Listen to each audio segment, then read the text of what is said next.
আলহামদুলিল্লাহ রাব্বিল আলামিন ওয়া সলাতু ওয়াসসালামু আলা রাসূলিল কারীম ওয়া আলা আলিহি ওয়া সাহবিহি আজমাইন। আজকে ফিকহ দার্সে আমরা আলোচনা করব বিবাহ সম্পর্কে। বিবাহ নিকাহ, নিকাহ মানে হচ্ছে মিলন, আর বিবাহ যেহেতু মিলন, দুটি মনের মিলন এবং দেহের মিলন, এই জন্য তাকে নিকাহ বলা হয়। বাংলাতে বিবাহ, বিয়ে ইত্যাদি। মহান আল্লাহ বলছেন, ওমিন আয়াতিহি আন খালাকা লাকুম মিন আনফুসিকুম আজওয়াজা লিতাসকুনু ইলাইহা ওয়া জাআলা বাইনাকুম মাওয়াদ্দাতান ওয়া রাহমা ইন্না ফি যালিকা লাআয়াতিন লিকাওমিন ইয়াতাফাক্কারুন। আল্লাহর নিদর্শনাবলীর মধ্যে একটি এই যে তিনি তোমাদের জন্য তোমাদের মধ্য থেকে তোমাদের সঙ্গিনীদেরকে সৃষ্টি করেছেন, তোমাদের সঙ্গিনী সৃষ্টি করেছেন, পুরুষের জন্য নারী আর নারীর জন্য পুরুষ। আর কি জন্য সৃষ্টি করেছেন? যাতে তোমরা তাদের নিকট শান্তি পাও, যাতে তোমরা তাদের নিকট শান্তি পাও। স্বামী স্ত্রীর কাছে শান্তি পাবে এবং স্ত্রীও স্বামীর কাছে শান্তি ও সান্ত্বনা পাবে, উভয়ের কাছেই শান্তি পাবে। তিনি তোমাদের মধ্যে পারস্পরিক সম্প্রীতি ও দয়া সৃষ্টি করেছেন, প্রেম, ভালোবাসা, স্নেহ বন্ধন, আপোষের মধ্যে এক অপরের প্রতি। তবে অবশ্য আগে শর্ত হলো মনে মন, তাই না? মনে মন জোড়া না লাগলে 1+1 সমান কত হয়? 2। কিন্তু ভালোবাসায় 1+1 সমান 1। দুটো মন জুড়ে কি হয়? 1 হয়। তা না হলে পরে ভালোবাসার মূল্য থাকে না। এই জন্যে বলা হয়েছে যে মহিলা যখন স্বামীর কাছে আসবে, এমনিতেই গুণগত দিক থেকে, বয়সের দিক থেকে মেয়েরা ছোট হয়, স্বামীর কাছে ছোট হয়। এখানে স্ত্রীকে স্বামীর কাছে বড় হওয়ার কোনো বড় প্রকাশ করার যুক্তি থাকে না। সুতরাং স্ত্রী যখন স্বামীর কাছে আসবে, তখন স্বামী যেন একটা পাত্র, স্ত্রী নিজেকে তরল পদার্থ করে দেবে এবং সেই স্বামীর পাত্রে ঢেলে দেবে। স্বামী যদি লম্বা হয় সে লম্বা হবে, স্বামী যদি চওড়া হয় সে চওড়া হবে, স্বামী যদি গোল হয় সে গোল হবে। তার মানে কি? স্বামীর মন মোতাবেক সে চলবে, স্বামীর মন মোতাবেক সে চলবে।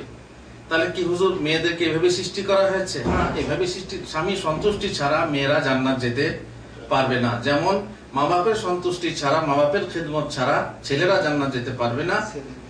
যেমন পুরুষরাও, নারী জাতি মায়ের কাছে ছোট, 3 গুণ পুরুষের তুলনায় 3 গুণ বড় নারী, তাই না? বাপের তুলনায় নারী, মা সে 3 গুণ বড়। তেমনি মহিলা হলো তো কি হলো? স্বামীর কাছে সে ছোট, তাতে কোনো সমস্যাই নেই। সুতরাং স্ত্রী স্বামীর আনুগত্য করবে, তবে হ্যাঁ সব বিষয়ে। কোন বিষয়ে আনুগত্য করবে? বৈধ বিষয়ে, বৈধ বিষয়ে, বিধেয় বিষয়ে স্বামীর আনুগত্য করবে। স্বামী যা বলবে তাই মেনে চলবে। মনের সাথে মন না মিললে ভালোবাসা হয় না। এখন স্বামী যদি বলে ঢাকা আর স্ত্রী বলে খুলনা, স্বামী বলছে পশ্চিমে, স্ত্রী বলছে পূর্বে, তার মনের মিল বোঝা গেল কি এদের মধ্যে নেই। স্বামী একটা শাড়ি আনলো, স্ত্রীর পছন্দ নয়, কিন্তু স্বামী যখন পছন্দ করে নিয়ে এসছে, সে যদি বলে আচ্ছা ঠিক আছে এটাই পরি, ভালোবাসাটা এখানেই থাকবে, তাই না? স্ত্রী বলবে হ্যাঁ আমার পছন্দ মতো যদি স্বামী চলে তাহলে ভালোবাসা থাকবে। কিন্তু স্বামী যদি বলে হ্যাঁ, স্বামী যদি মেনে নেয় তো ভালো কথা, কিন্তু মেনে যদি না নেয় তো কাকে মানতে বাধ্য? স্ত্রীকে মানতে বাধ্য। কারণ স্বামীর আনুগত্য করা স্ত্রীর জন্য ওয়াজিব, আর স্ত্রীর আনুগত্য করা স্বামীর জন্য ওয়াজিব নয়। এটা কেন হুজুর? এরকম কেন? শরীয়তে এরকমই বেঁধেছে। তার কারণ একটা প্রতিষ্ঠানে সবাই তো মুদির হতে পারে না, মুদির তো একজনকে হতে হবে। একটা স্কুলে, একটা কলেজে সবাই তো মুদির হতে পারে না, সবাই তো ম্যানেজার হতে পারে না, ম্যানেজার একজনকে হতে হবে। স্বামী স্ত্রী একটা কোম্পানি, এই কোম্পানিতে মুদির একজন হবে, হয় স্বামী না হয় স্ত্রী। আল্লাহ তাআলা স্বামীকে মুদির বানিয়ে দিয়েছেন, স্বামীকে ম্যানেজার বানিয়ে দিয়েছেন। সুতরাং কি করে আর-রিজালু কাওয়ামুনা আলান নিসা বিমা ফাদ্দালাল্লাহু বা'দাহুম আলা বা'দ ওয়া বিমা আনফাকু মিন আমওয়ালিহিম। পুরুষরা হচ্ছে নারীদের কর্তা, মানে স্বামী স্ত্রীর কর্তা। আল্লাহ তাআলা এই ব্যাপারে তাদেরকে প্রাধান্য দিয়েছেন, পুরুষকে প্রাধান্য দিয়েছেন। আর যেহেতু পুরুষ স্ত্রীর উপরে মাল খরচ করে, ভরণ পোষণ খরচ কার উপরে? পুরুষের উপরে। স্ত্রীর উপরে ভরণ পোষণ খরচ না, তেমনি আনুগত্য ফরজ স্ত্রীর উপরে, স্বামীর উপরে স্ত্রীর আনুগত্য ফরজ না। যদি এটা মেনে নিতে পারা যায়, এক অপরকে মেনে নেয়, তাহলেই ভালোবাসা। নচেত মনের মিল না হলে পরে ভালোবাসা ভুল, মহা ভুল। সুতরাং আল্লাহ তাআলা বলছেন যে উভয়ের মাঝে আমি মহব্বত, প্যার, ভালোবাসা, স্নেহ সৃষ্টি করেছি। ওয়াজআলা বাইনাকুম মাওয়াদ্দাতাও ওয়া রাহমা, তাদের মধ্যে আমি প্রেম সৃষ্টি করেছি এবং রহমত সৃষ্টি করেছি, স্নেহ, দয়া, মায়া সৃষ্টি করেছি। ইন্না ফি যালিকা লাআয়াতিল লিকাওমিন ইয়াতাফাক্কারুন, নিশ্চয় এতে চিন্তাশীল ব্যক্তিদের জন্য নিদর্শন রয়েছে। আমাকে এক ভাই এসে বলছেন, হুজুর স্টেশনে দেখলাম, শীতের রাত, শীতের সকাল, স্টেশনে দেখলাম স্বামী স্ত্রী কোথায় যাচ্ছে, তো স্ত্রীর গায়ে একটা চাদর আছে, স্ত্রীর গায়ে চাদর আছে, তো সেই চাদরটা স্ত্রী যখন স্বামীকে দেখছে, সে শীতে যেন গাটাকে এভাবে শিউরাচ্ছে, তখন স্ত্রী চাদরটা খুলে স্বামীকে দিচ্ছে। স্বামী বলছে না তুমি নাও, স্ত্রী বলছে না তুমি নাও। স্টেশনের মাঝে, লোকের মাঝে এই জিনিসটা দেখে আমি অবাক হলাম। ও বলছে তুমি নাও, আর ও বলছে তুমি নাও। কেন? এক অপরকে ভালোবাসে বলে, যাতে তুমি কষ্ট না পাও। ও বলছে তুমি কষ্ট নিও না, ও বলছে তুমি কষ্ট নিও না। শাল, সেই শালটা একে অপরকে দেওয়ার জন্য। এটা হচ্ছে মহব্বত, এটা হচ্ছে ভালোবাসা। ভালোবাসা না থাকলে সংসার হচ্ছে জাহান্নাম। ভালোবাসা কঠিন জিনিস, তবে অবৈধ ভালোবাসা যেটা বিয়ের আগে হয় সেটা তো অবৈধ। আর যারা মনে করে যে বিয়ের আগে ভালোবাসা করে বিয়ে না করলে, ইয়ে করে বিয়ে না করলে বিয়ে টিকে না, ওরা বলে ইয়ে করে বিয়ে না করলে বিয়ে টিকে না। আমরা বলি ইয়ে করে বিয়ে করা জরুরি নয়, দেখে শুনে পছন্দ করে বিয়ে করা যায় যাচ্ছে, কিন্তু পছন্দ করা মানে টেস্ট করা নয়। ইউরোপীয় কোর্টশিপ প্রথা ইসলামে বৈধ নয়, পছন্দ করা আছে। একে অপরকে দেখে নেবে, একে অপরকে পছন্দ করবে, তবেই হবে, তবেই হবে এই পছন্দের শেষ পরাকাষ্ঠা। সেটা হচ্ছে কি, যে এক অপরকে বেছে নেবে এবং বিবাহ বন্ধন কায়েম হবে। এই হলো আমাদের শরীয়তের সুন্দর একটা রীতি, সুন্দর একটা নীতি। সুতরাং স্বামী স্ত্রীর মাঝে যে প্রেম ভালোবাসা হয়, এটা হচ্ছে দায়িত্বশীলতার সাথে ভালোবাসা। কিন্তু প্রেম বিবাহ বন্ধনের বাইরে যে ভালোবাসাটা হয়, দায়িত্বহীনতার ভালোবাসা। বিবাহের আগে যে ভালোবাসাটা হয়, সেই ভালোবাসাতে কোনো প্রকারের টক ঝক থাকে না। কি থাকে? শুধু মধু আর মধু, তাই না? কিন্তু বিয়ের পরে যখন বিয়ে হয়ে যায়, তারপরে যে ভালোবাসাটা হয়, একদিন মধু একদিন কদু। সৌদিরা কি বলে? ইয়াউমুন আসাল ইয়াউমুন বাসাল, মানে একদিন মধু আর একদিন পেঁয়াজ। আর আমরা বাংলাতে বলি একদিন মধু আর একদিন কদু। নিয়মই। তার কারণ বিয়ের আগে ভালোবাসাতে শুধু ভালোবাসা থাকে, শাসন থাকে না। আর বিয়ের পরে ভালোবাসাতে ভালোবাসা থাকে যুক্ত শাসন থাকে। আর শাসন করা তারই সাজে সোহাগ করে যে, শাসন করা তারই সাজে সোহাগ করে যে। বিয়ের আগে যদি মহিলা কিছু করে, তাহলে নিশ্চয়ই সে মহিলা কে, সেই ভালো প্রেমিক তাকে কোনো শাসন করতে পারে না, শাসনের অধিকার থাকে না, যেহেতু বিয়ে হয়নি। আর যখন বিয়ে হয় তখন সে অধিকারটা থাকে। ফলে এই অধিকার নিয়ে মিলিয়ে তারা কি করে? তারা প্রেম বন্ধনকে আগে বাড়াতে পারে। অধিকার অনেক সময় স্ত্রী মনে করে যে আমার উপরে স্বামিত্ব ফলাচ্ছে, অধিকার ফলাচ্ছে। সে যদি সেটা মেনে না নেয়, তখন ভালোবাসা আসলে ধীরে ধীরে কি হতে থাকে? ক্ষয় হতে থাকে, লয় হতে থাকে। অথচ এটা ঠিক না। আল্লাহর বিধানকে মেনে নিয়ে মহিলার উচিত স্বামীর আনুগত্য করা। শাসনের বাঁধনে এসে কথায় বলে যে মুরগির যারা পাড়া গ্রামের মেয়ে তারা জানে যে মুরগি ডিম পাড়া মুরগি তার কি বলে তা দেয়, ডিমে তা দেয় কে? মুরগি। তা ঠিক মতো দিলে পরে ডিমে কি হয়? বাচ্চা হয়। কিন্তু যে ডিম তা ছাড়া থাকে, মুরগির কোলের বাইরে থাকে, সেই ডিম কি হয়ে যায়? নষ্ট হয়ে যায়। যদি স্বামীর বাঁধনের, স্বামীর শাসনের ভিতরে থাকে, স্বামীর শাসনের বেড়াতে থাকে স্ত্রী, তাহলে সে ভালো থাকে। আর শাসনের বেড়া ডিঙ্গিয়ে গেলেই তাহলে সে খারাপ হয়ে যায়, নষ্ট হয়ে যায়। সুতরাং খুব সুন্দর শরীয়ত, খুবই সুন্দর। যদি শরীয়তকে ঠিক মতো পালন করা যায়, এর মতো সুখ আর নেই। আর ভালোবাসা বিয়ে, ভালোবাসার বিয়েতে কত অশান্তি জানছেন, দেখছেন কত ভালোবাসা ঘটছে, সেখানে কত রকমের অশান্তি। এক একটা আজকালকার তো আধুনিকারা অমুক ফিল্মকে অনুসরণ করে তারা বিয়ে করব, এইভাবে পালিয়ে গিয়ে বিয়ে করব। পালিয়ে যাওয়া বিয়েতে মজা কত! হ্যাঁ, অমুক হিরোর মতো, অমুক হিরোইনের মতো পালিয়ে পালিয়ে তারা খেয়ে খেয়ে বিয়ে করবো, তাতে মজা আছে, অনেকে মনে করে তাই, যেমন নিজেকে হিরোইন বানাতে চায়। আসলে এটা কিন্তু শরীয়ত বিরোধী কাজ অবশ্যই। সুতরাং এই ক্ষেত্রে আমাদের উচিত নয় যে শরীয়তের বিরোধিতা করে নিজেদের মনের আনুগত্য করা, নিজেদের কুপ্রবৃত্তির আনুগত্য করা। যাই হোক, আল্লাহ রাসূল সাল্লাল্লাহু আলাইহি ওয়াসাল্লাম বলছেন বিবাহের গুরুত্ব, এবারে বিবাহের গুরুত্ব বলছেন, ইয়া মাশারাশ শাবাব মান ইসতাতাআ মিনকুমুল বাআতা ফালিতাযাওয়াজ।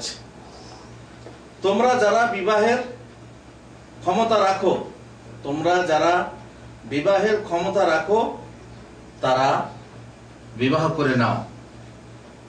তাহলে ক্ষমতা, এখানে আপনারা শুনেছেন হজের ক্ষমতা থাকলে হজ করো, তাই তো? আর হজের ক্ষমতাটা কি? দুরকম, তাই না? আর্থিক এবং শারীরিক। বিবাহের ক্ষমতাও দুই রকম, আর্থিক এবং শারীরিক। আর্থিক এবং শারীরিক। আর্থিক এবং শারীরিক যদি ক্ষমতা না থাকে তাহলে বিবাহ করো না। ইয়া মাশারাশ শাবাব মান ইসতাতাআ মিনকুমুল বাআ, যে ব্যক্তি ভরণ পোষণ এবং শারীরিক ভাবে যৌন মিলনে ক্ষমতা রাখো, তারা বিবাহ করো। বিবাহ করো, এটা হলো কি? ওয়াজিব। বিবাহ করা তাহলে কি হলো? ওয়াজিব। তার জন্য ওয়াজিব যে নিজের উপরে ব্যভিচারের ভয় করে, আশঙ্কা করে। আর যে ব্যভিচারের ভয় করে না, যার ব্যভিচারের কোনো ভয় নেই, যে ভালো থাকে, বিবাহ না করেও ভালো থাকে, তার যৌন চাহিদা ততটা নেই, তার জন্য বিবাহ করা ওয়াজিব নয়। তবে তার জন্য বিবাহ করা অবশ্যই সুন্নত, যেহেতু আল্লাহ নবী সাল্লাল্লাহু আলাইহি ওয়াসাল্লাম সুন্নত করে বিবাহ করেছেন। ওই যে একদল সাহাবী, কিছু সাহাবী এসে মা আয়েশাকে জিজ্ঞেস করলেন আল্লাহ রাসূল সাল্লাল্লাহু আলাইহি ওয়াসাল্লামের ইবাদত সম্পর্কে, আমল সম্পর্কে। তো মা আয়েশা বললেন এইভাবে তিনি কিছু রাত জাগেন, কিছু রাত ইবাদত করেন, কিছু কোনো দিন রোজা রাখেন, কোনো দিন রাখেন না, ইত্যাদি ইত্যাদি। তখন সাহাবারা বললেন, আমরা কোথায় আর রাসূলুল্লাহ কোথায়? আমরা তো তার মতো হতে পারবো না। একজন বলল, আল্লাহর কসম আমি সারা জীবন রোজা রেখে যাব। আর একজন বলল, আল্লাহর কসম আমি সারা রাত্রি নামাজ পড়বো। আর একজন বলল, আল্লাহর কসম আমি মহিলার কাছেই যাব না, বিবাহই করবো না। রাসূলুল্লাহ সাল্লাল্লাহু আলাইহি ওয়াসাল্লামের কাছে খবর এলে তিনি বললেন, কিছু লোক এই কথা বলেছে, সুতরাং শোনো, আমি তোমাদের মধ্যে সব থেকে বেশি আল্লাহকে ভয় করি এবং সব থেকে বেশি পরহেজগারি রাখি। তোমাদের থেকে পরহেজগার আমি বেশি না তোমরা বেশি?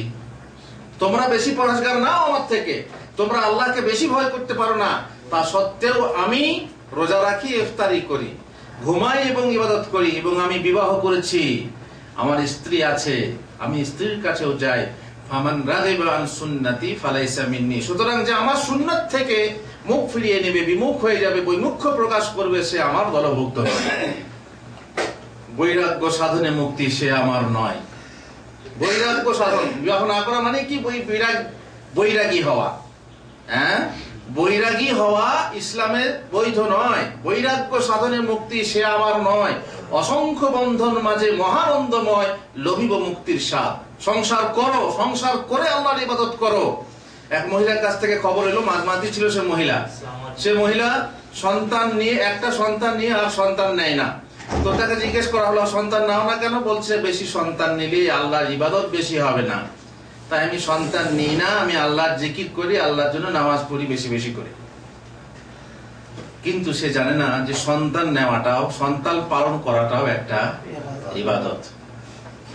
সংসার করে ইবাদত করো, এ নয় যে সংসার ছেড়ে দিয়ে বনে জঙ্গলে গিয়ে, ওই যে আগেকার যুগের এখনো আছে, এখনো বহু আছে যারা ওই জঙ্গলে গিয়ে ফকিরদের মতো, ফকিরি নেওয়া বলে না, ফকিরি নেওয়া, সংসার ত্যাগ করা, আর লালন ফকিরের জাত যারা, লালন ফকির যারা বিশ্বাস করেছে তারা সমস্ত ছেড়ে দিয়ে ওখানে গিয়ে মানুষ সব থেকে বড় মানুষের, তো সেখানে গিয়ে তারা ধ্যান করছে, ধ্যানমগ্ন হচ্ছে। এইরকম ইসলামে বৈধ নয়। ইসলাম হচ্ছে অসংখ্য বন্ধন মাঝে মহানন্দময় সংসারে এসে স্ত্রী হবে, ছেলে সন্তান হবে, সবকিছুই হবে, আর তারই মাঝে আল্লাহর ইবাদত করে যেতে হবে। ফাঁকা ময়দানে গোল দেওয়া কোনো বাহাদুরি নয়। উভয় পক্ষে যদি তুল্য মূল্য প্লেয়ার থাকে তাহলে গোল দিলে পরে জানবো যে তোমার বাহাদুরি আছে। কিন্তু ফাঁকা ময়দান যেখানে বিপক্ষের কেউ নেই, প্রতিপক্ষের কেউ নেই, আর যে গোলটা ভরে দিলে আর বললে যে হ্যাঁ 5খানা গোল দিয়েছি, এটা কোনো বাহাদুরি নয়। খালি রাস্তায় ছুটলে, ফাঁকা রাস্তায় ছুটলে ছুটতে পারবে সবাই, কিন্তু কাঁটাদার রাস্তায় যে ছোটে, বন্ধুর পথে যে ছোটে, তার মানে এই পাথরময় রাস্তায় যে ছোটে, তার ছোটাটাই হচ্ছে সব থেকে বড় বাহাদুরি। সুতরাং সামর্থ্য থাকলে বিবাহ করতে হবে, বিবাহ করা ফরজ। যার ব্যভিচারের ভয় আছে তার জন্য ফরজ, যদি ব্যভিচারের ভয় না থাকে তার জন্য সুন্নত। একটা বিবাহ করেছে আর দ্বিতীয় বিবাহ করা কি সুন্নত, কারণ আল্লাহ সাল্লাল্লাহু আলাইহি ওয়াসাল্লাম একাধিক বিবাহ করেছেন। আর ইবনে আব্বাস রাদিয়াল্লাহু আনহু বলছেন যে তোমরা বিবাহ করো, কারণ এই উম্মতের সব থেকে যিনি শ্রেষ্ঠ তার একাধিক স্ত্রী ছিল। সুতরাং ইসলামে একাধিক স্ত্রী করাটাই হচ্ছে উত্তম। যদি কেউ না পারে ফাওয়াহিদা, তোমরা ফানকিহু মা তাবা লাকুম মিনান নিসাই মাসনা ওয়া সুলাসা রুবা, ওয়া ইন কিফতুম আল্লা তা'দিলু ফাওয়াহিদা। যদি ভয় করো যে ইনসাফ করতে পারবে না, তাহলে একটা নিয়ে সন্তুষ্ট হও। তাহলে বোঝা গেল কি, যে যার একটা স্ত্রী আছে কিন্তু স্ত্রী নিয়ে সমস্যা আছে, তার অসুখ কিংবা অন্য কিছু কোনো সমস্যা আছে, তার জন্য দ্বিতীয় বিবাহ করা কি সুন্নত। আর যার ক্ষমতা নেই, হয় আর্থিক ক্ষমতা নেই, না হয় শারীরিক ক্ষমতা নেই, তার জন্য বিবাহ করা কি হারাম, তার জন্য বিবাহ করা জায়েজ নয়। তাহলে সে কি করবে হুজুর? যার ক্ষমতা নেই সে কি করবে? রাসূলুল্লাহ সাল্লাল্লাহু আলাইহি ওয়াসাল্লাম বলেছেন ওয়া মান লাম ইয়াস্তাতি ফাআলাইহি বিস-সাওম, যার ক্ষমতা নেই সে রোজা রাখবে, ফাইন্নাহু লাহু বিজা, কারণ এটাই হচ্ছে তার জন্য কি যৌন ক্ষমতাকে নষ্ট করার মতো ব্যাপার। কারণ বিবাহ না করে যদি সে রোজা রাখে, তার রোজা রাখলে, রোজা কি করে খারাপ কাজ থেকে মানুষকে বিরত রাখে, আর রোজা রাখলে পরে তার অন্তঃপক্ষে যৌন ক্ষমতাটা কি হবে, প্রশমিত হবে, দমিত হবে। তাহলে অন্য পথ ব্যবহার করবে না।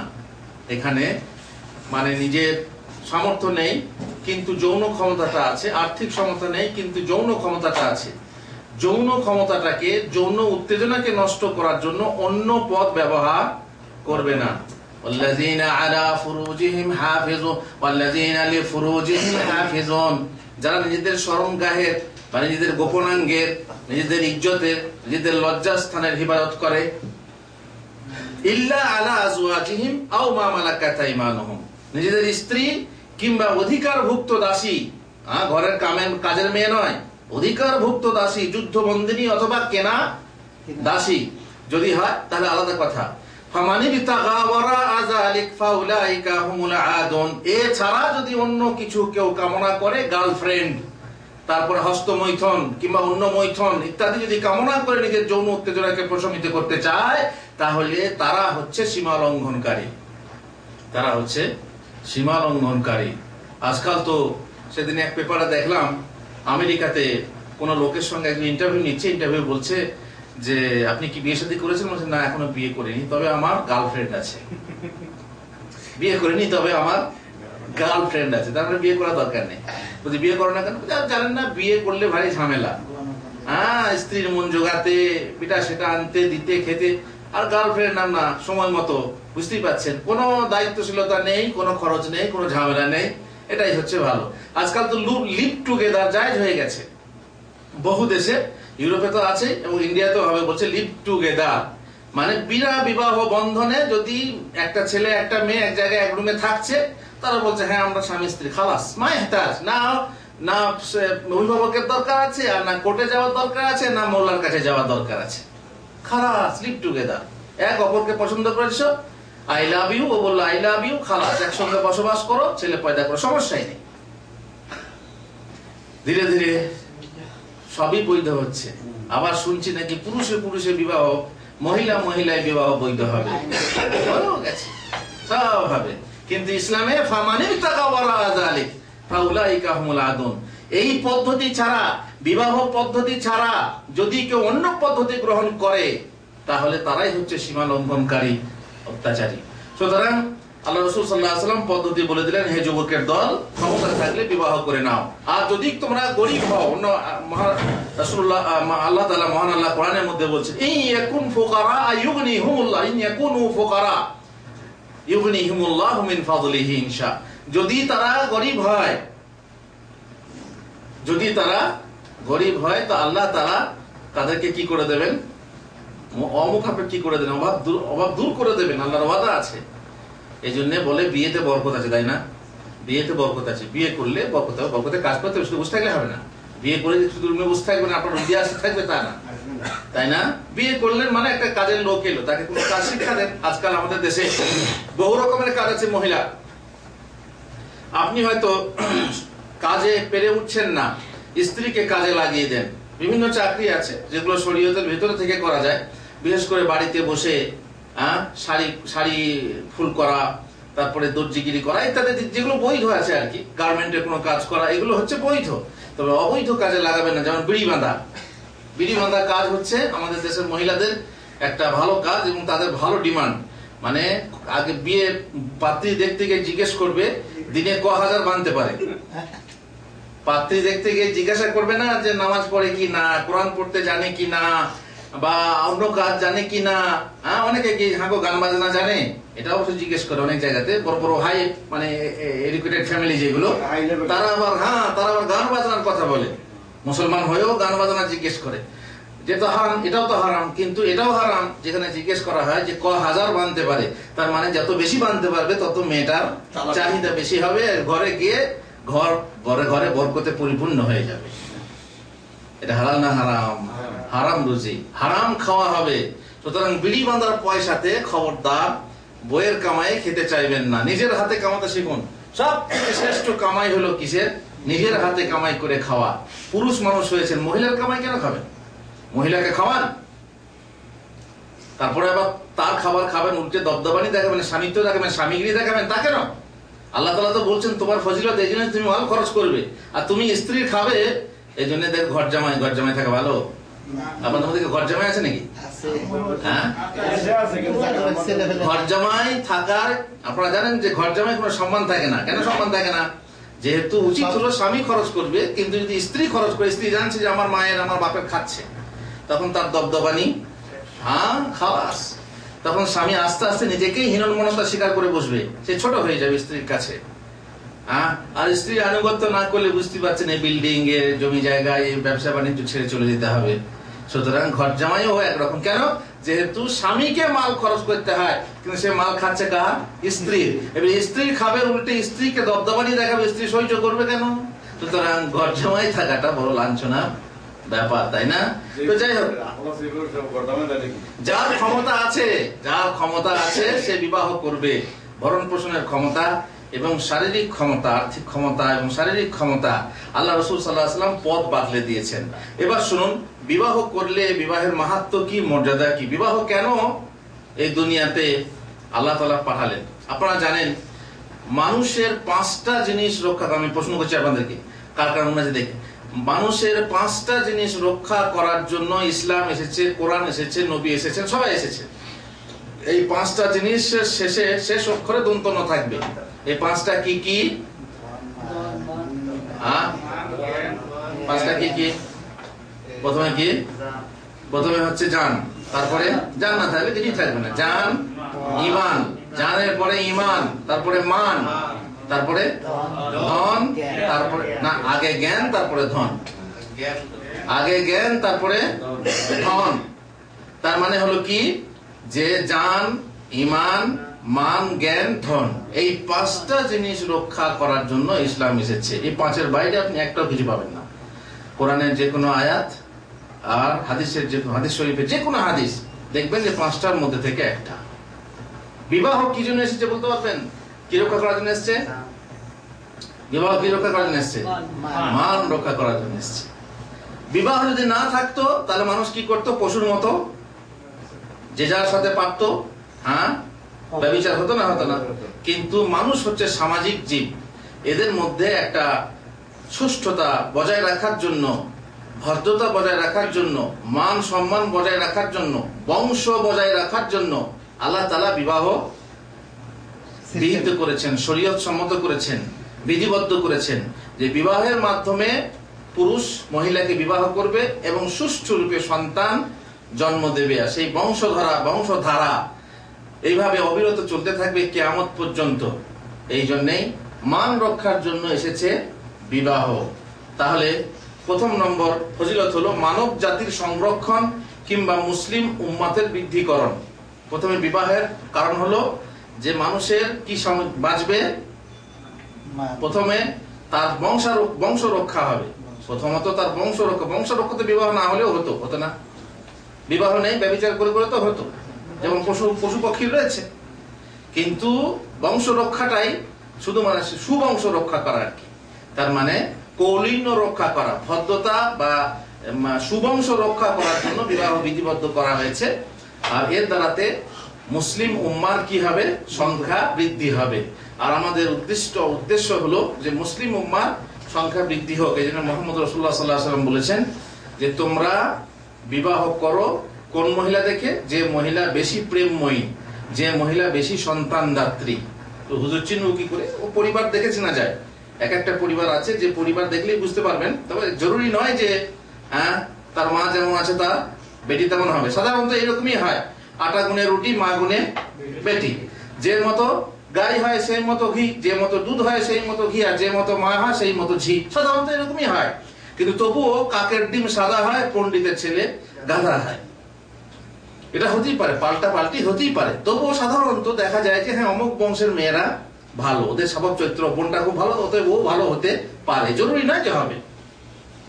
এই দেখে শুনে বিবাহ করতে বলা হয়েছে।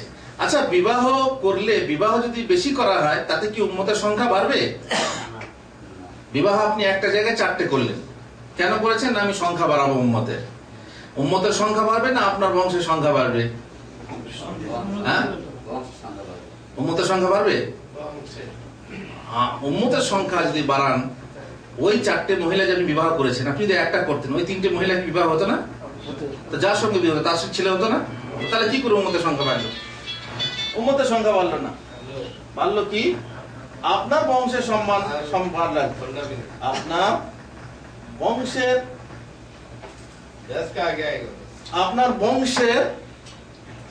সংখ্যা বাড়লো।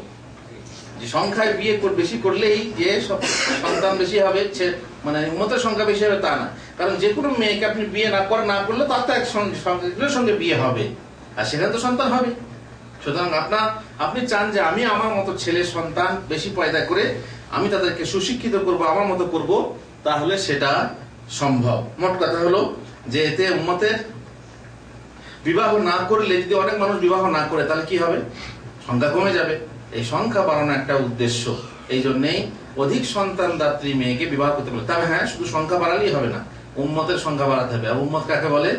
শুধু গন্তিতে, ওই যে ভিতরের দিকে যত বাড়ি আছি বাহিরের দিকে তত, বাহিরের দিকে যত বাড়ি আছি ভিতরের দিকে তত, হ্যাঁ, গুনতিতে মোরা বাড়িয়া চলেছি গরু ছাগলের মতো। গুনতিতে বা গরু ছাগলের মতো বেড়েছে। গরু ছাগল হলে তো হবে না, হতে হবে কি? দিনদার মুসলিম হতে হবে, তবেই তো কাজ হবে।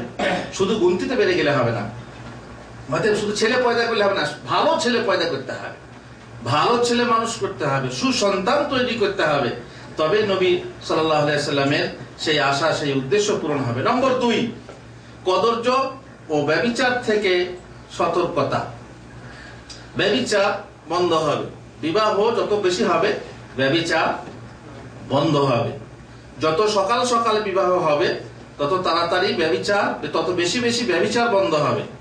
হ্যাঁ, আর যেমন না 18 বছর বয়স হবে তবে তার আগে যেগুলো করছে সেগুলো কি হবে? নাবালিকা। 18 বছর হতে মাত্র 2 মাস বাকি আছে। 17 বছর 10 মাস বয়স একটা মেয়ের বলছে নাবালিকা। মাশাআল্লাহ, কি আইন! আর তাহলে কি হবে, কেউ বের করে নিয়ে যায়, তাকে পুলিশ ধরে নিয়ে এসে বলবে নাবালিকা অপহরণ করেছে, আর মাত্র 2 মাস পরে কিংবা কোন রকম যদি জাল সার্টিফিকেট বানিয়ে দেখাতে পারে যে 18 বছর বয়স হয়ে গেছে, তাহলে খালাস, আইন ওর সাথে আছে। হ্যাঁ, ওরে বিবাহ বৈধ। ওদেরকে কি করো, উৎসাহিত করো, প্রেম ভালোবাসা উৎসাহিত করো। দুনিয়া হচ্ছে প্রেম। হ্যাঁ, দুনিয়া প্যার কি দুশ্মন হয়, তাই না? ভালোবাসায় সবাই চায় না, ভালোবাসাই হচ্ছে জীবন। আরে ভালোবাসা কোন ভালোবাসা? বৈধ ভালোবাসা। আর আমি আপনাদেরকে বলেছিলাম ভালোবাসা হচ্ছে পবিত্র জিনিস। যতক্ষণ সেই ভালোবাসাটা হৃদয়ের মাঝে থাকে, হৃদয় ছেড়ে যখন বেরিয়ে আসে বাইরে, মুখে চোখে এবং হাতে মুখ যখন বেরিয়ে আসে, তখন সেই ভালোবাসাটা কি হয়ে যায়? অপবিত্র হয়ে যায়, অপবিত্র হয়ে যায়। সুতরাং ভালোবাসা হচ্ছে পবিত্র জিনিস। এই ভালোবাসা শুধু স্বামী স্ত্রীর মাঝে হবে, নারী পুরুষের ভালোবাসা শুধু স্বামী স্ত্রীর মাঝে হবে। আর কোন পুরুষ কোন মহিলার সাথে, কোন যুবক কোন যুবতীর সাথে বন্ধুত্ব করতে পারে না, কারণ নিষ্কাম বন্ধুত্ব সম্ভব নয়। যতই চেষ্টা করুক একজন পুরুষ একজন মহিলার সাথে, একজন যুবতী একজন যুবতীর সাথে, একজন যুবক একজন যুবতীর সাথে শুধু বন্ধুত্ব করবে, আর সেই বন্ধুত্বে কি করবে, যে সেই বন্ধুত্বের ফলে সে বলবে যে আমি তার সঙ্গে কোনো মিলন করি না, আমার কোনো কামনা নেই, আমার শুধু বন্ধুত্ব আছে। এটা অসম্ভব, সব বাজে কথা, বাজে কথা। সুতরাং এইরকম চক্রে যেন কেউ না পড়ে। আল্লাহ তাআলা বলেছেন না, গায়ের মুসাফিহিন ওয়ালা মুত্তাখিজি আখদান, তোমরা বিবাহ করো কি দিয়ে? মাল দিয়ে। খবরদার গোপনে কাউকে গার্লফ্রেন্ড বানিয়ে রেখো না, কাউকে নিজের সঙ্গিনী বানিয়ে রেখো না, কারণ সেটা বৈধ নয়। ইসলামের শরীয়তে এটা বৈধ নয়। তাহলে কি হলো, ব্যভিচার থেকে, নোংরামি থেকে, অশ্লীলতা থেকে বাঁচার জন্য বিবাহ বিধিবদ্ধ করা হয়েছে। নম্বর 3, পুরুষের মাধ্যমে নারীর রক্ষণাবেক্ষণ হয় এবং সে তার তত্ত্বাবধান করে ও তার জন্য ব্যয় করে। পুরুষরা নারীর দায়িত্ব নেয় এবং নারী যেহেতু দুর্বল রূপে সৃষ্টি হয়েছে, তার ভরণ পোষণের দায়িত্ব পুরুষ নেয়। এতে সমাজ সুষ্ঠু রূপে পরিচালিত হয়। নারীদেরকে অসহায় হয়ে ঘুরে বেড়াতে হয় না, কিংবা না খেয়ে মরতে হয় না। নম্বর 4, বিয়ে বংশাবলীর হেফাজত করে এবং আত্মীয়তার পারস্পরিক সম্পর্ক বজায় রাখে। বিবাহ হলে পরে আত্মীয়তা সম্পর্কটা বজায় থাকে, মানুষে মানুষের সম্প্রীতি বাড়ে, মানুষে মানুষের সম্প্রীতি বাড়ে। রাসূলুল্লাহ সাল্লাল্লাহু আলাইহি ওয়াসাল্লাম একাধিক বিবাহ করেছেন বিভিন্ন কারণে। তার মধ্যে একটা কারণ হলো কি, বিভিন্ন মানুষের সঙ্গে সম্পর্কে জড়িয়ে নেওয়া, সম্পর্কে জড়িয়ে নেওয়া। নম্বর 5, যৌনাঙ্গের সংরক্ষণ এবং আল্লাহর হালালকৃত বস্তুর উপভোগ। নিজের ইজ্জতের, নিজের গোপনাঙ্গের, নিজের যৌনাঙ্গের হেফাজত হবে এবং হালাল উপায়ে সেটাকে ব্যবহার করতে পারবেন, হারাম থেকে বাঁচতে পারবেন। এই হলো মোটামুটি বিবাহের মাহাত্ম্য, মর্যাদা। যে মানুষ যদি বিবাহ করে, তার বিবাহের মাধ্যমে সে বৈধ রূপে, হালাল রূপে সে যৌন ক্ষুধা নিবারণ করতে পারে, আর অবৈধ যৌন ক্ষুধা নিবারণ থেকে সে দূরে থাকতে পারে। এই জন্য রাসূলুল্লাহ সাল্লাল্লাহু আলাইহি ওয়াসাল্লাম বলেছেন, তোমরা যদি বাইরে কোনো এমন মহিলা দেখো যে মহিলাকে দেখে তোমার মাঝে যৌন কামনা আসে, তাহলে তুমি ফিরে গিয়ে কি করো, স্ত্রীর কাছে ফিরে যাও, স্ত্রীর কাছে ফিরে যাও, কারণ তার কাছে যা আছে তার কাছে তাই আছে। স্ত্রী থাকলে না থাকলে কি হবে, চক্ষু অবনত করে নেন, চক্ষু অবনত করে নেন এবং রোজা রাখুন, তাহলে পরে আপনি আপনার যৌন প্রশমিত করতে পারবেন। অন্যথা পাপ হতেই পারে, অ্যাক্সিডেন্ট হতেই পারে, আর সেই অ্যাক্সিডেন্টে যদি আপনি ঘায়েল হয়ে যান, তাহলে নিশ্চয়ই বুঝতেই পারছেন যে ব্যভিচারীর শাস্তি কি, জাহান্নামে। জাহান্নামে যাওয়ার আগে কবরে কি শাস্তি জানেন? যা ব্যভিচারিণীর শাস্তি হলো, আল্লাহ রাসূল সাল্লাল্লাহু আলাইহি ওয়াসাল্লাম স্বপ্নে দেখলেন যে তন্দুর চুলো, তন্দুর রুটি দেখেছেন, আফগানিদের চুলো দেখেছেন কিভাবে? হ্যাঁ, তন্দুরের চুলো, এই তন্দুর চুলো ভিতরে উলঙ্গ অবস্থায়, স্বপ্নে উলঙ্গ অবস্থায় ওঠানামা করছে, আগুনে ওঠানামা করছে। যেমন চায়ের পাতি ওঠানামা করে, তেমনি তারা আগুনে ওঠানামা করছে উলঙ্গ অবস্থায়। রাসূলুল্লাহ সাল্লাল্লাহু আলাইহি ওয়াসাল্লাম জিজ্ঞেস করলেন, এরা কারা? তো ফেরেশতারা বললেন যে এরা হচ্ছে তারা যারা দুনিয়ার বুকে ব্যভিচার করত।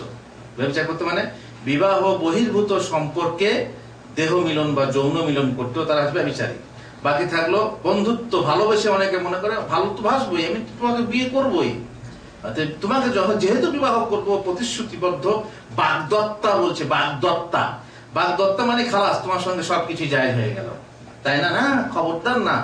এমনকি আপনার সঙ্গে এক মহিলার বিবাহ, কথাবার্তা সব সেটেল হয়ে, সব কিছু ফিটফাট দিয়ে প্রথমে কি হয়েছে, এঙ্গেজমেন্ট বলছে, আবার একে কি বলছে? এঙ্গেজমেন্ট। খালাস, মানে আংটি পরিয়ে দিল, ওর সাথে বিবাহ হবে, এবার চলতেই থাকলো, যাওয়া আসা, ওঠা বসা, এখানে ওখানে, পার্কে এখানে বেড়াতে যাবে, ওখানে বেড়াতে যাবে, বলে হৃদয়ের আদান প্রদান করা হবে। মাশাআল্লাহ। তারপরে টেস্ট ফেস্ট করে তারপরে একসময় বিয়ে, বলে কি আমার সঙ্গে বিয়ে হবেই, এই জন্য তার সঙ্গে মিলন অবৈধ। আমাদের শরীয়তে যদি বলেন যে আমি আমার স্ত্রীর সঙ্গে কথা বলবো, তাও জায়েজ না, প্রয়োজনীয় কথা ছাড়া জায়েজ না। আমি গিয়ে কোরআন পড়াবো, আমি তাকে বিয়ে করবো, আমি তাকে শিক্ষা দিচ্ছি, আমি বসে তার সামনে বেপরদা হয়ে কোরআন পড়াবো, জায়েজ? কোরআন পড়ানো জায়েজ নয়, নামাজ পড়ানো জায়েজ নয়। তো আপনি সঙ্গে নিয়ে বেড়াতে যাবেন, সঙ্গে নিয়ে বেড়াতে কি বলে সিনেমায় যাবেন, সঙ্গে যায় পার্কে যাবেন, এটা তো দূর কি বাত, এটা তো দূর কি বাত। যাক, অন্য কথায় যাচ্ছি। এবার চলুন, বিবাহ বন্ধন হবে কিভাবে? বিবাহ বন্ধন হবে কিভাবে? আল্লাহ তুল বিবাহ বন্ধনের কথা বলে দিয়েছে, আগে শর্তগুলো কিছুই বলেনি, পরে হয়তো বলবে। বিবাহ আগে আমাদের পাত্রী দেখা হলে কি করতে হয়? পাত্রী দেখা পছন্দ হয়ে গেলে পাত্রী দেখতে যেতে হয়। পাত্রী দেখতে যাওয়া মুস্তাহাব, পাত্রীকে এক নজর দেখে নেওয়া উত্তম। বিয়ের কথাবার্তা যখনই হবে, মহিলা ঠিক হয়ে গেছে, এ নয় যে আমার মা দেখেছে, আমার বোন দেখেছে, যথেষ্ট না, আমি আমার আব্বার মায়ের আমি খুব বাধ্য, আমি অবাধ্য নই। মা বাপ যাকে বলবে করতে হবে, খবরদার এরকম বিশ্বাস করো না। কারণ মা চাইবে তার নিজের আত্মীয় কাউকে বউ করতে, আর বাপ চাইবে নিজের আত্মীয় কাউকে বউ করতে। তাদের কথা শুনে চোখ বন্ধ করে কাউকে স্ত্রী বলে বরণ করতে যেও না, এক নজর দেখে নাও। কারণ আল্লাহ রাসূল সাল্লাল্লাহু আলাইহি ওয়াসাল্লাম বলেছেন দেখে নিতে, চাহে লুকিয়েই হোক, যদি জানিয়েও না হয়, আর বরং জানিয়ে থেকে লুকিয়ে দেখাটাই বেশি ভালো। না হিরণ, কেন বলুন তো? লুকিয়ে দেখলে তার আসল চেহারাটা দেখা যায়। আর যদি দিন করে অনুষ্ঠান করে দেখা হয়, তাহলে তো সে হিরোইনের মতো সেজে গুজে কত রকমের পাউডার, কত রকমের নেল পালিশ, গাল পালিশ, ঠোঁট পালিশ, চোখ পালিশ, কত রকমের পালিশ ব্যবহার করে আসবে। আর দেখে সে হিরোইন না হলেও কুৎসিত হলো মনে হয় যে বিশ্ব সুন্দরী, তাই না? লুকিয়ে হয়তো সে মহিলা, আপনি খবর নিলেন সে স্কুলে যায়, কলেজে যায়, মাদ্রাসায় যায়, কিংবা আপনি জানলেন যে অমুক জায়গায় কাজে যায়, কিংবা জানলেন যে অমুক জায়গায় কখনো কখনো কুটুম বাড়িতে আসে, হ্যাঁ অমুক জায়গায় তার খালা আছে, খালার বাড়ি বেড়াতে এসছে, কিংবা এইভাবে আর কি আপনি খবর নেবেন যে তাকে কোথায় দেখা যাবে। আপনি লুকিয়ে রাস্তায়, সে লোক থাকতে হবে, আপনি তো একা পারবেন না। মনে করেন যার মাধ্যমে বিয়ের কথাবার্তা হচ্ছে, তাকে জিজ্ঞেস করবেন যে আপনি বিয়ে করেছেন না করেননি, বিয়ে করেছেন না করেননি, করেছেন? আমার জিজ্ঞেস করবেন কেন? আরেকবার করবেন?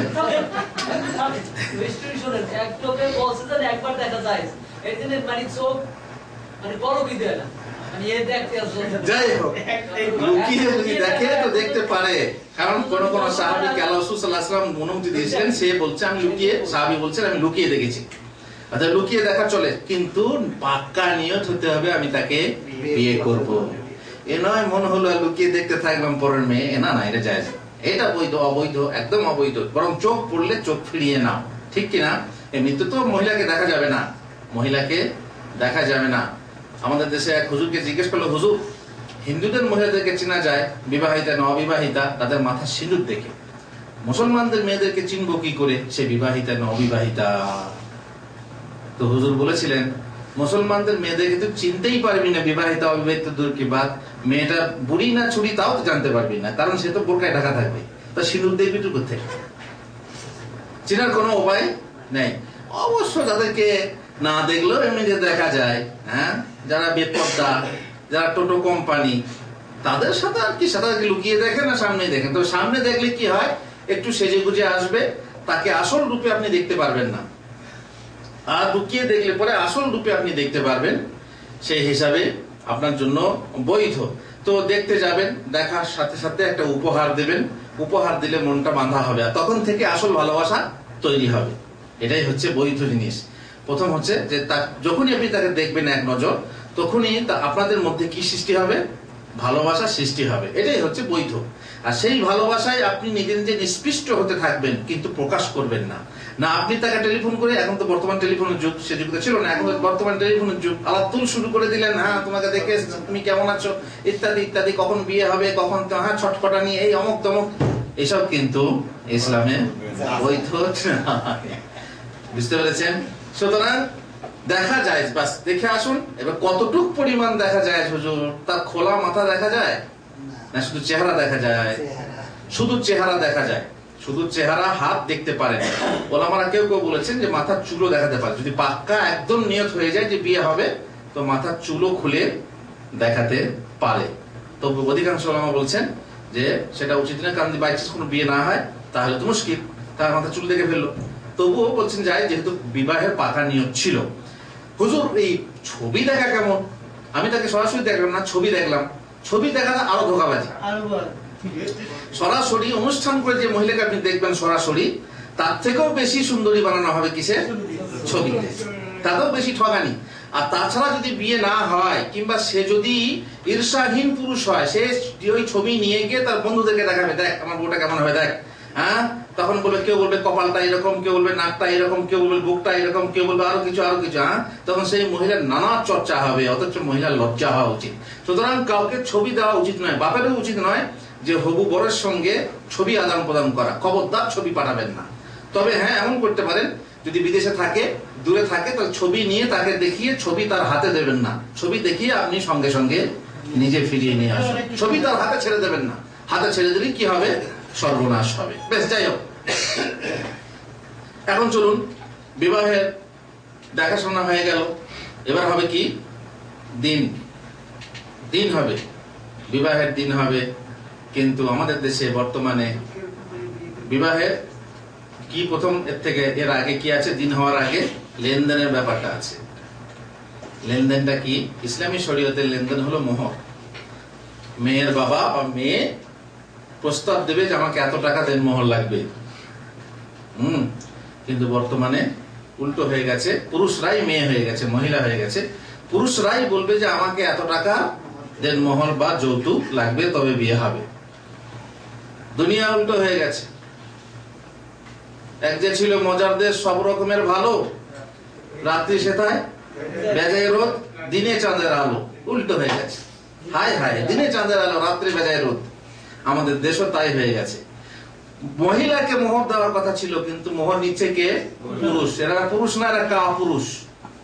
এরা হচ্ছে কাপুরুষ। যারা মহিলার কাছ থেকে মোহর নিয়ে বিবাহ করে, এরা হচ্ছে কাপুরুষ। এই জন্য আমি বারবার বলি, সব জায়গাতেই বলি, যারা যৌতুক নিয়ে বিয়ে করে ফেলেছেন তারা তওবা করুন এবং শ্বশুরকে সেই টাকা ফেরত দেন। যদি ধরা না খেতে চান তাহলে শ্বশুরকে সেই টাকা ফেরত দেন। শ্বশুর নিতে না চায় ওদের কথা, আপনি দিয়ে তো দেখুন। দেওয়ার মতো দিলে শ্বশুর নেবে না কেন? শ্বশুরের অভাব নেই? যে শ্বশুরের 4-5টে মেয়ে, তার বিবাহ যৌতুক দিতে তার অবস্থাটা কি হয় আপনি খেয়াল করেন না? ওপরে নেবো না বললে, অনেকে বলে মাপ চেয়ে নেবো বউয়ের কাছ থেকে। বউ তুমি মাফ করে দেয় তাহলে জায়েজ। হ্যাঁ, কোরআনে আছে, কথাটা ঠিক খবর রেখেছে, কোরআনে আছে বউ মাফ করে দিলে জায়েজ। কিন্তু বাসর রাতে যদি তুমি যে মাপ চাও, নতুন বউ নতুন রঙের নবরাগে সে বাসর রাতে এসে বিছানায় বসে আছে, ফুলসজ্জার বিছানায়, আর তুমি তাকে বললে দেখো তোমার গায়ে তো হাত দেওয়া হবে না, তুমি যদি মাফ করে দাও তাহলে ভালো। সে কি বলবে? মাফ করবো না। সে কি বলবে মাফ করবো না? বিপদে পড়বে। হ্যাঁ, এত খরচ করে বাবা বিয়ে শাদী দিল, তারপরে সে বলবে মাফ করবো না, তাহলে সে তো রাগ করে যদি পালো তো সর্বনাশ হয়ে যাবে, বিয়েটা ভেঙে যাবে। সে কোনোদিন বলতে পারবে না যে আমি মাফ করবো না। সে বাধ্য হয়ে বলবে মাফ করবো। মাফ করে দেয়, কিন্তু যদি কেউ মাফ করে দেয়, তালাক দিতে যান, তখন সে মাফ বাপ হয়ে ওঠে। তখন কেস ঠুকে দেবে, এত টাকা দেন মোহর আমার বাকি আছে, নিয়ে এসো। সে মাফ করেছে, তখন সে আর স্বীকার করবে যে মাফ করেছি। বলো ও মুখে সবাই বলে, কিন্তু আসলে মাফ হবে না। তাদের এরকম না। সংসার করতে করতে যদি আপনার দেন মোহর বাকি থাকে, মোহর কোনোদিন দেন মোহর হয় না। দেন কখন হয়? যখন দেন হয়, ঋণ হয়। ঋণ কখনো রাখতে হয় না, ঋণ কারোই ঋণ রাখতে হয় না। বউ হলো তো কি হলো? বউ তো বউই, তারও তো ঋণ, তার তো অধিকার আছে। সেই ঋণ আপনি শোধ করে দেন।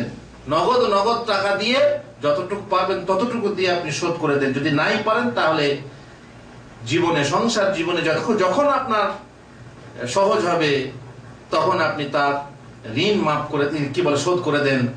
আর যদি একান্তই না পারেন, তাহলে আপনি স্ত্রীকে বুঝিয়ে বলুন, তোমার মাঝে মাঝে বলতে থাকবেন। শৌর থাকবে তো। জানেন, অনেক মানুষের শৌর থাকে না। শৌর মানে অনুভূতি থাকে না। আপনার কাছ থেকে ঋণ নেবে, ঋণ নিয়ে বছরের পর বছর পার হয়ে যাচ্ছে, আপনাকে একবার বলবেও না যে ভাই আপনার টাকাটা দিতে পারছি না, কিছু মনে করেন না। শৌরই থাকে না। টাকা নিয়েছে, অনেক সময় রাস্তায় যাচ্ছেন, দেখছেন যে হ্যাঁ ওই যে আসছে, তখন অন্য রাস্তা ধরবে। কেন? যদি বাই চান্স টাকাটা চেয়ে বসে। এরকম বহু শৌরহীন, অনুভূতিহীন মানুষ আছে। তো এইরকম অনুভূতিহীন হয়ে স্ত্রীর সঙ্গে সংসার করবেন না। মাথায় বোঝা রেখে সংসার করবেন যে আমার স্ত্রীর ঋণ বাকি আছে। মাঝে মাঝে তাকে বলতে হবে যে দেখো তোমার ঋণটা এখনো শোধ করতে পারলাম না। তারপরে যদি স্ত্রী বলে যে না গো তোমার অবস্থা এই, আমি মাফ করে দিলাম, তুমি চিন্তা করো না, তুমি তোমার কাছ থেকে আমি নেবো না, সে যদি মন থেকে, একদম মন থেকে মাফ করে দেয়, তবেই আপনার মাফ হবে, নচেত মাফ হবে না। আপনাকে ধরা খেতে হবে, এটাও একটা ঋণ। সেই ঋণ, তবে বিয়ের আগে ঋণ পরিশোধ আপনাকে করতে হবে। সেই ঋণ আপনি পরিশোধ না করলে আল্লাহর কাছে ধরা খাবেন। এবার হয়ে গেল দেনমোহর হয়ে গেল। আগে আপনি শ্বশুরের সঙ্গে কিংবা আপনার গার্জেনের মাধ্যমে শ্বশুরের সঙ্গে চুক্তি করে নেবেন, এত টাকা নগদ দেনমোহর দেবো। আর সেখানে গিয়ে গ্রামের 5 লোকের 5 কথা আমরা শুনতে চাই না। কাবিন নামায় লিখো বাবা, দিতে হয় না তো দিতে হবে না, এসব কে আর দেয়, লেখাই থাক না। ও আপনাকে বেঁধে রাখছে, আপনাকে 2 লক্ষ টাকা 3 লক্ষ টাকা মোহর দিয়ে আপনাকে বেঁধে রাখছে। এটা লিখতে হয় বলে নয়। এটা কখন বুঝবেন? যখন আপনি স্ত্রীকে তালাক দেবেন তখন বুঝবেন। এই জন্য আগে থেকে বলুন আমি নগদ মোহর দেবো, যেটুকু দিতে পারবো ততটুকুই। আমি গ্রামের 5 জনের কথা শুনবো না, কিন্তু গ্রামের যার বাড়িতে বিয়ে হচ্ছে তার কথা বলবে না। বাবু যত বলে পারিষদ দলে বলে তার শতগুণ। বাবু যত বলে পারিষদ দলে বলে তার শতগুণ। সুতরাং পারিষদ, বাজে লোকেরা, গ্রামের লোকেরা বারবার তারা কি করে, ওই টাকা এই মোহরের ব্যাপারে হইচই লাগায়, বেশি মোহর বাঁধা করায়। খবরটা তাদের কথা কানে যে চুক্তি আগে করে নেবেন শ্বশুরের সাথে, এত টাকা দেবো, আর সেখানে যেন কেউ কথা না বলে আমার নগদ এত টাকা আছে, এত অলংকার আছে, এই মোহর এত টাকা দেন মোহর দিয়ে আমি নগদ বিয়ে করে আসবো, কোনো ধার বাকির ব্যাপারই নেই। যদি দিতেই না পারেন তাহলে আলাদা কথা, সেটা অন্য কথা। অন্য সুতরাং কথাবার্তা ঠিক হয়ে গেল, দিন হয়ে গেল। এই যে দিন করতে যাওয়া, তারপরে বউ দেখতে যাওয়া, জামাই দেখতে যাওয়া, যে খরচ হয় আমাদের দেশে এখন বর্তমানে, এক একটা বিয়ে হবে, তাই না? আল্লাহ রসুলের জামানার এক একটা, বরং তার থেকেও বেশি হবে। শুধু বউ দেখতে গেলে কত লোক আসে, 7 গোষ্ঠী আসে। তারপর জামাই দেখতে গেলে 7 গোষ্ঠী আসে তার। সেখানে এসে যে খরচটা হয়, এক একটা বিয়ে হয়ে যাবে। এইসব খরচ করা উচিত না। এখন তো আজকাল তো টেলিফোনের মাধ্যমে দিন হতে পারে, ঠিক আছে, একটা লোক গিয়ে দিন করে আসুক, বিয়ে কিংবা তার সঙ্গে আর একটা লোক, যদি বোকা লোক হয় আর একটা লোক যাবে দিন করতে, আবার কি লোক লাগে, সেখানে দিন করতেও যাবে, সেখানে 5-7 জন 8 জন 10 জন একবারে, হ্যাঁ, কোনে যাত্রী যাবে, সেই তখন কত রকম ঝামেলা আছে বিবাহে, আপনারা তো জানেনই। তো আমার কথা হচ্ছে, এইভাবে দিন করার পর যখন বিবাহের দিন হবে, এইবারে বিবাহের দিন, বিবাহের জন্য বর আসবে, আর বরের সঙ্গে আসবে যাত্রী, বরযাত্রী। আমি বলি বদযাত্রী, আমি বরযাত্রী বলি না, আমি কি বলি? বদযাত্রী। কারণ এই সময়ে যাত্রার কিছু নয়, এই সময়ে যাত্রার কিছু নেই, কিন্তু বদযাত্রী গুলো ওই দিনে শুধু খেতে আসে আর মজা করতে আসে। খাবার দিতে দেরি করলে দেখেন তাদের কাণ্ড ইত্যাদি। কেউ বরযাত্রী, বহু মানুষ, কেউ 20 জন, কেউ 50 জন, কেউ 100 জন, কেউ 150 জন, ওই যে বলে পরের খেয়ে রেখেছি খাওয়াইতে হবে। এই জন্য তারা বরযাত্রী নিয়ে এসে পরের ঘাড় ভেঙে খাওয়ায়। নিজে তুমি খাওয়াও ঘরে না, পরের ঘাড় ভেঙে, বিয়ের ঘাড় ভেঙে খাওয়াবো।